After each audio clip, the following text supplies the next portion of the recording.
I'm speaking to you at what I know is an increasingly challenging time. A time of disruption in the life of our country. A disruption that has brought grief to some. I can breathe.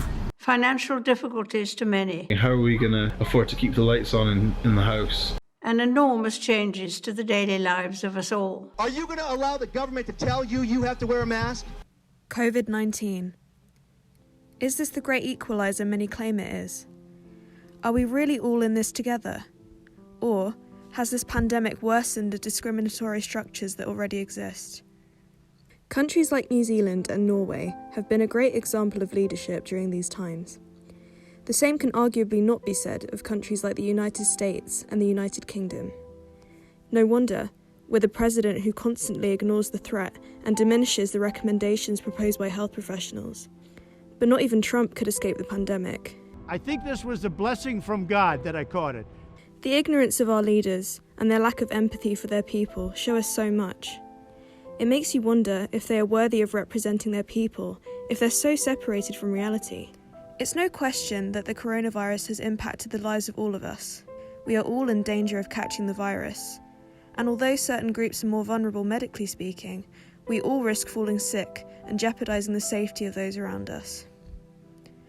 However, depending on our circumstance, the demographics we fall into, the privileges we may or may not have, each of us have had our experience made less or more difficult. We are all in this together. This statement has been repeated over and over again during the pandemic. It has become a sign of hope, a sign of unity.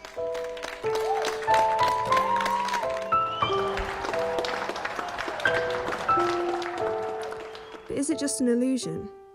Is it completely ignorant to say such a thing? Are we really all in this together? Or does the white, upper-class man say this to uphold the culture hegemony? I believe that we should be working to build a world where we can be ourselves and where we can live freely, knowing that our private moments are only going to be seen by the people we want. What is cultural hegemony? Antonio Gramsci, a Marxist philosopher, analysed and describes how social classes come to dominate society in what he called his philosophy of praxis. He uses it to analyse that hegemony, ideology, and organic intellectuals are used by the bourgeoisie to gain control in a capitalist society. Such power and control comes about not only through physical power, but also through cultural domination. In short, it is a dominant group using culture in order to legitimise its dominance. For example, celebrities are sitting in their million-dollar homes with their indoor swimming pools and their at-home cinemas, pushing the status quo that we are all in this together. My love and prayers with the whole world. Is this to stop the underprivileged from rioting? To keep them thinking that the rich are suffering the same as them? Perhaps this pandemic had the opposite effect. Culture hegemony of class may have remained, but not of race.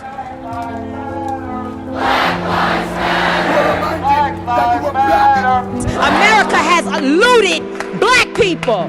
Some called this a revolution.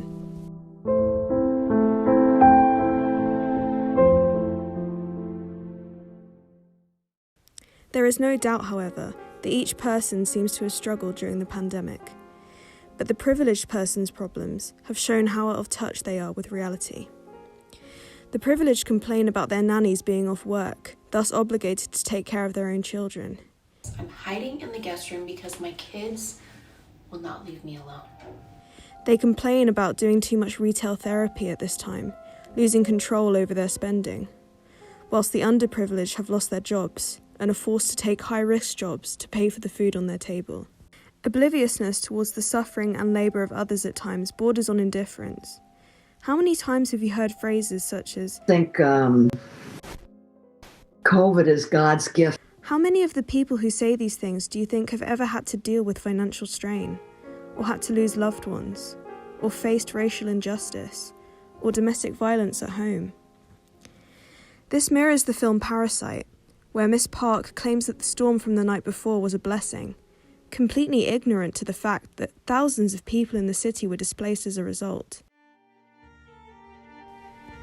For the privileged, the lockdown is a matter of self-growth, and for the unprivileged, this time was a matter of survival. The plague was inevitable. However, Your status decides how much damage that pandemic causes. We should take comfort that while we may have more still to endure, better days will return. We will be with our friends again. We will be with our families again. We will meet again.